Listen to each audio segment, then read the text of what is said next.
7:40. Y como dice el azote del tiempo, Melissa Lázaro, ya está con nosotros el doctor Alessandro Giuseppe Ganzi, asesor del Despacho Superior del Ministerio de Salud. Doctor, buenos días, bienvenido. El micrófono, doctor. Muy buenos días, profesor. Un placer estar con ustedes. Gracias. Óigame, ¿por dónde va el COVID-19 en Panamá? ¿Cuándo nos va a dar las noticias que ya no puedan usar más mascarilla ni más nada? Mire, eso es muy delicado, ese tipo de decisiones, porque acuérdense que el COVID, si algo tiene, es que es un virus de RNA, y ese virus de RNA mutan mucho. Fíjense cuántas variantes han tenido del SARS-CoV-2 y cuántos linajes, que son como hijitos de los virus que tienen variaciones antigénicas y que por ahora se están volviendo más infectantes, pero menos agresivos desde el punto de vista clínico. Nada nos indica en un futuro qué nuevas variantes puedan surgir con este virus. Así que incluso ahora que están viendo pues el tema de la viruela del mono y el tema del adenovirus 54, que está relacionado directamente con los casos de hepatitis fulminante, ese tipo de enfermedades, parte de las medidas preventivas también son el uso de la mascarilla. Así que, como dicen en italiano, avanti con precauciones. Debemos estar viendo lo que está sucediendo en el mundo, continuar con el esquema de vacunación, proteger a esta parte de la población que aún no se ha vacunado, tiene vacunación incompleta para hacer eso. Y le tenemos una muy buena noticia, profesor. Ya llegó a Panamá el primer antiviral oral, el Molnupiravir, y próximamente va a llegar el segundo antiviral oral, que es el Paxlovid. Y eso convierte a Panamá en el primer país latinoamericano en contar con el Paxlovid y en el segundo, después de Colombia, en contar con el Molnupiravir, como parte de una estrategia de tratamiento donde vamos a incluir al Remdesivir, que es un medicamento intravenoso, para tratar desde etapas muy tempranas, de los primeros 5 días de haberse detectado el virus, aquellas personas que tienen riesgo de progresión de la enfermedad. Espérese, doctor. Ese tratamiento, pero vamos con calma. Llegó a Panamá este lote. ¿Y eso para qué nos va a servir? Ok. Se hicieron varios estudios clínicos con respecto a estos medicamentos orales. Son antivirales. Esos antivirales, en diferentes mecanismos de acción, bloquean la actividad del virus e impiden que este virus se replique. Por lo tanto, acortan el tiempo de replicación de la enfermedad y disminuyen el riesgo de que esa enfermedad progrese hacia una enfermedad de la COVID-19 moderada y severa. En otras palabras, disminuyen la mortalidad y disminuye el tiempo de infección y por lo tanto nos ayuda a recortar el tiempo o la posibilidad de que esas personas, que en este caso van a ser personas susceptibles, personas de 75 años, personas obesas, personas de menos de 75 años pero con comorbilidades, como por ejemplo hipertensión, diabetes, enfermedad hepática, cáncer, etcétera, etcétera, son la gente que tiene más riesgo de que en un momento determinado lo agarra esta o cualquier variante de la COVID-19 y lo lleva a una unidad de cuidado intensivo, pues no progresa la enfermedad para tanto. Nos vamos a enfocar predominantemente, aunque no exclusivamente, en personas también que no han recibido su dosis de vacunación completa o que no están vacunadas. Obviamente, si es una persona vacunada con factores de riesgo alto, también se le va a dar el medicamento. Pero si yo no tengo nada ahora mismo, no tengo por qué tomar ese medicamento. Dice usted que no tiene nada. Mire, muchas personas están llegando, esto no es que se toma y se manda de una vez, no. Los medicamentos primero se le hace una historia clínica completa al paciente. Se le hacen unos exámenes de laboratorio para ver, por ejemplo, si tiene alteraciones renales, si tiene alteraciones hepáticas o si tiene alteraciones de la coagulación. Y si el centro tiene la posibilidad también una radiografía de tórax. Hay personas que llegan sin ningún síntoma tempranito y de repente uno encuentra, oh sorpresa, tiene alguna alteración por ahí que le está llegando. Por ejemplo, un obeso, por ejemplo, tiene 7 veces más riesgo de progresar a la enfermedad. Un hipertenso, 2.5 veces más riesgo. Entonces, es una decisión de las personas dentro de su propio estado. Una persona con cáncer que le da un COVID no es la misma cosa que un muchacho de 20 años que le da un COVID. Y aunque uno se sienta bien, la doble ventaja de este sistema es que con estos exámenes de laboratorio, con esta historia clínica minuciosa que se repiten al 7º día, después que se comienzan a dar los tratamientos, se decide si la persona es candidata o no pero también se le da el consentimiento informado para que la persona sepa cuáles son las interacciones medicamentosas versus el riesgo. Y por ejemplo, si yo soy obeso, si yo tengo hipertensión, si yo tengo más de 60 años, por decirle, o 50 años, vamos a ponerlo más jovencito, pero que tenga estos factores de riesgo, y yo digo, bueno, ¿cuántas personas o qué riesgo yo tengo de progresar la enfermedad? 7, 8 veces más alto. Y con esto, pues se me baja a lo menos de la mitad, yo la tomo. Eso es una decisión personal de la persona, pero también es una forma de poder evitar. Y los estudios clínicos, fíjese, los primeros estudios, porque tenemos que saber que esto tiene autorización de uso de emergencia, no registro sanitario. La mortalidad con el uso del Paxlovid entre el grupo control y el grupo que tomó el medicamento, en el grupo control murieron 9 personas de 1.300 más o menos, y en el grupo que tomó el medicamento ninguno. Y en el caso del molnupiravir, en el grupo control murieron 10 personas y en el grupo del molnupiravir 1. Entonces, la disminución del número o la frecuencia o la progresión de la enfermedad es importante y también la letalidad. Y fíjense una cosa positiva que hemos tenido, la positividad de los casos registrados en COVID ha sido de 18.1, llegamos a tener 25, 26 en esta ola, o sea, está bajando. Y también la letalidad está en 0.9 cuando antes estaba en 1.5. Entonces, sí tenemos parámetros positivos y estas herramientas son importantes. Obviamente, lo más importante de todo es la vacunación completa y también por ahora, profesor, aunque no nos guste tanto, mantener las medidas de protección, principalmente si somos de las personas que tenemos mayor riesgo de progresión de la enfermedad. Sí, doctor, pero nuevamente, ¿será un médico que esté atendiendo al paciente que si tiene estas características que usted ya no mencionó, el que determine si el paciente debe aplicársele este tratamiento que ha llegado a Panamá o será así? Exactamente. Abierto. Todos los pacientes van a ser bajo una receta médica, bajo un tratamiento médico donde se va a evaluar, por ejemplo, hay interacciones medicamentosas, principalmente con el Paxlovid. Tenemos que ver si está tomando antiarrítmicos, si está tomando antigotos, una serie de medicamentos que uno tiene que revisar primero, o sea, ¿qué está tomando? Si esa paciente tiene comorbilidades. ¿Qué riesgo tiene? ¿Dónde está? Porque también tenemos el Remdesivir que es intravenoso y es muy efectivo, pero no se lo podemos dar a todo el mundo porque yo no voy a poner a una persona que vaya a ponerse una venoclisis a un hospital 3 días o 4 días después usando el transporte público. Tenemos que ver dónde va a estar esa persona. Pero si la suma de los riesgos versus el no ponérselo versus ponérselo es mayor a que tenga más riesgo de progresar, el médico le plantea al paciente esa posibilidad. La decisión final va a ser del paciente. Y el paciente tendrá un consentimiento informado que firmar para saber entonces que se les dé.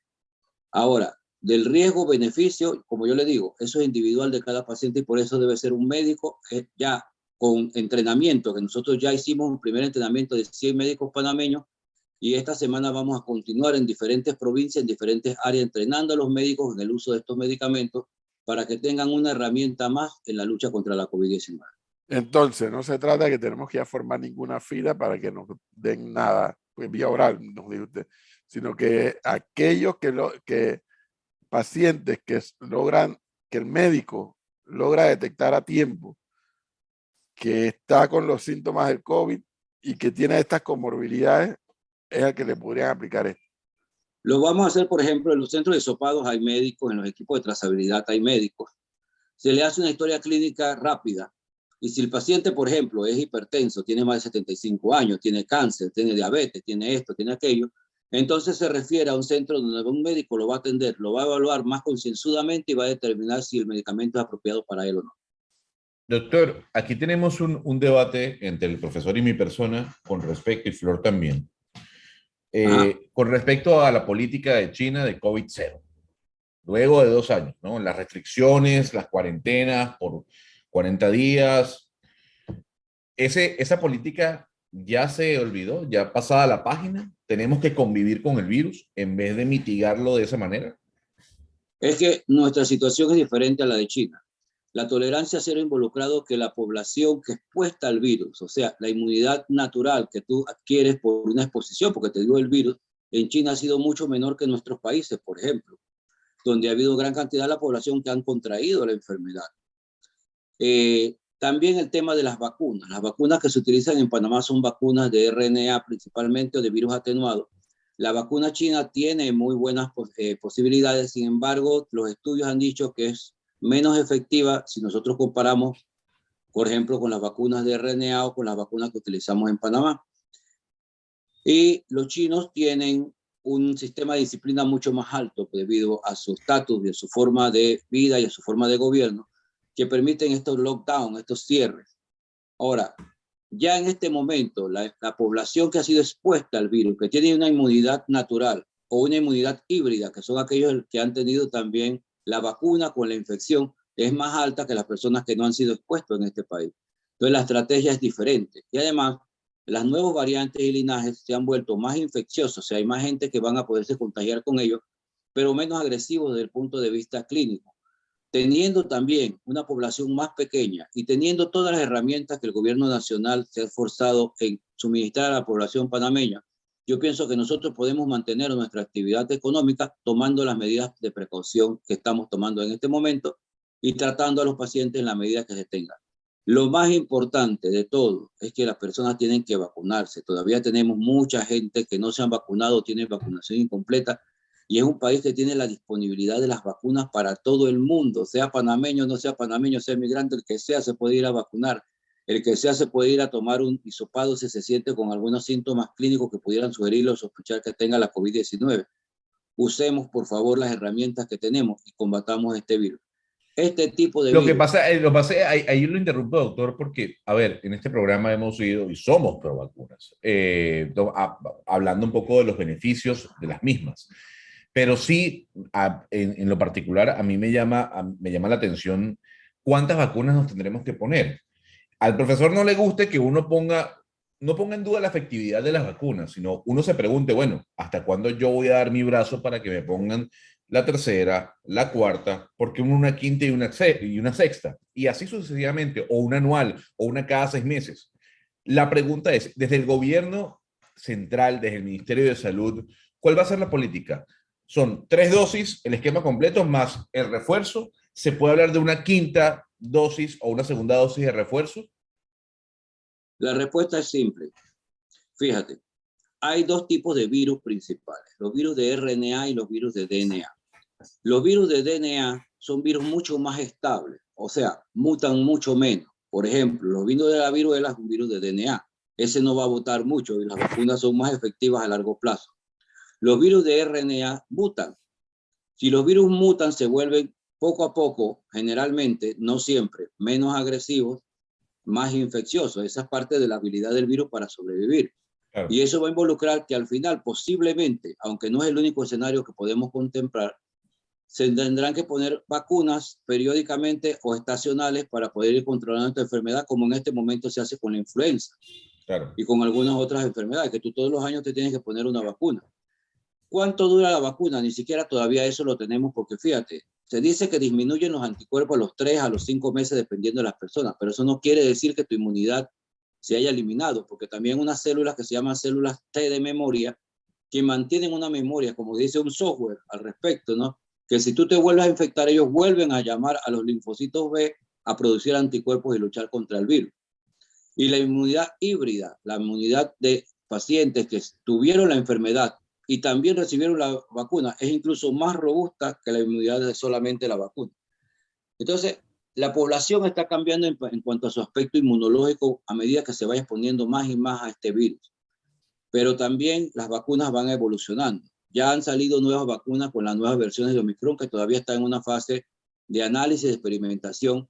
Pero sí, yo pienso que el escenario más probable va a ser que estacionalmente vamos a tener que ponernos una vacuna, aunque no es el único, porque eso va evolucionando poco a poco, y la OMS tiene un panel enorme de científicos que revisa cada año o cada día gran cantidad de artículos que van saliendo a ver cómo va evolucionando, y en la medida de esa nosotros vamos acatando lo que el criterio científico del momento dice que es lo mejor para nuestra población. Así que, profesor, deje de pensar en cierres al estilo China. Y conviva con el virus. No, conviva con el virus. No, nuestro escenario es diferente, totalmente diferente en este momento al de China. Hay que tener miedo, si hay que cerrar, hay que cerrar. No, pero ¿qué es Tranquilidad eso? total. Pero por favor, deje de ser tan draconiano. Tranquilidad total, no No, no, pasa no, nada, no. hay que preservar la vida. Entonces, la noticia, doctor, es que tenemos en Panamá este tratamiento, está disponible. No es que hay que ir a formar fila para ir a tomar el medicamento, sino que está allí para contrarreceta, más que contrarreceta, contra Referencia tratamiento, médica. exactamente, aplicarlo. Pero ya sabemos que está Exacto. allí. Dándole primero al paciente el conocimiento de las interacciones, etcétera, etcétera, para que el paciente tome su decisión si se lo quiere aplicar o no. A ustedes le van a trasladar esa decisión al paciente. Nosotros le vamos a aplicar al paciente, como cualquier medicamento, profesor, por ejemplo, si usted va a tomar un antihipertensivo, yo le digo a usted, este antihipertensivo le va a bajar la presión, sí, pero tiene esto y estos efectos. Ah, ok. Y este otro, así, así, así. ¿Lo quiere? Sí, me lo tomo. ¿Cuál es el riesgo? Tal. O sea, el médico debe absorber todas las preguntas para que el paciente tenga la tranquilidad. Y vamos incluso a colocar una página dentro de la página web del MINSA, información diseñada para pacientes, información diseñada para profesionales de la salud, que son dos niveles de información diferentes y la terminología que usted utiliza es diferente. De manera que yo incluso tengo, oye, chuleta, me salió positivo de la COVID, yo tengo 70 años de edad y yo quiero ver para ver, me entro, y el mismo paciente va recibiendo cierta información y el médico que lo va a atender o el médico que va a tomar la decisión de ofrecerle el medicamento va a ser un médico entrenado en la utilización de estos medicamentos. No va a ser todos los médicos los que lo van a mandar, sino tienen que primero pasar por un curso corto donde nosotros les vamos a dar esa información y ellos van a tener a disponibilidad toda la información necesaria para su tratamiento. Lo importante, los tenemos, profesor, los tenemos y el riesgo-beneficio es por mucho más grande el beneficio que el riesgo en este tipo de medicamentos. Sí. Muy importante y muy buena noticia que saber que tenemos el tratamiento ya en Panamá. Me preocupa y me apena al mismo tiempo escuchar la información de que la gente está relajando el tema y no se está yendo a vacunar y las vacunas están allí. Pero yo le aseguraría que si las vacunas no estuvieran, entonces hubiera gente en la calle protestando de por qué el gobierno no me pone la vacuna. Porque así somos. Eso pasó con la influencia, profe. Un par de años atrás teníamos un montón de vacunas, la gente no se la ponía hasta cuando vieron el cupo encima y entonces todo el mundo se la fue a poner. Es correcto. O sea, que eso no dice bien de una sociedad. Cuando el doctor Gansi nos está diciendo que las vacunas están allí, que la gente no se está yendo a vacunar, porque ha bajado el ritmo, significa que hay una cantidad considerable de vacunas en función de lo que se proyectó de la población. Bueno, hay una cantidad considerable de vacunados. Hemos puesto cerca de 8 millones o más de 8 millones de dosis de vacunas. Sin embargo, hay subgrupos poblacionales, por ejemplo, en las áreas de las comarcas, en algunas zonas, como por ejemplo el área oeste, algunas otras zonas, donde hay menos población que el promedio vacunado. Y esas son las zonas más susceptibles. Y también, obviamente, hay personas que le tienen miedo a la vacuna y que nosotros tenemos que darle docencia al respecto, porque hay muchas cosas que se dicen y que realmente no son así. Sin embargo, lo que sí se ha demostrado a nivel mundial es que donde ha habido áreas de vacunación completa, la mortalidad ha disminuido y las personas en unidades de cuidado intensivo y cuidado intermedio han disminuido también. No, por eso a mí me dice, ponerme 10 dosis más, yo me las pongo. Usted me dice, ¿cuál brazo quiere que ponga? No, póngasela, pero usted puede también preguntar. Tranquilidad total. No, usted puede preguntar también. No, me puedo preguntar, pero me voy a poner todas las dosis. No, póngase toda la dosis que le dé la gana. Yo sí quiero preguntar. Porque usted sabe lo que ocurre. Sabe lo que ocurre, que la gente duda porque no está clara, por lo que explica el profesor, la política en cuanto a la vacunación, y nos damos cuenta que el número de vacunados con una primera dosis de refuerzo, la cuarta dosis, es muy baja en comparación a las 3 dosis. Pero es que hay que preservar la vida. Y no hay discusión en cuanto a que la vacuna ha surtido efecto. Así es.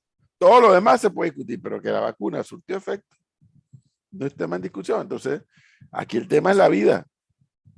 Y aquí la verdad se ha dicho. El gobierno del presidente Cortizo, que tratará de buscar excusas para muchos otros temas, pero con el tema de la vacunación, la verdad se ha dicho, ha sido manejado y se han traído la cantidad de vacunas necesarias y hay la cantidad de panameños y panameñas vacunados, y etcétera. porque es lo correcto. Como Estado, como gobierno, mejor dicho, tienes que procurar buscar preservar la vida de la gente y no ver esa mortandad que vimos al inicio, que fue aterradora. La mortandad que vimos al principio en Panamá y en todo el mundo, literalmente.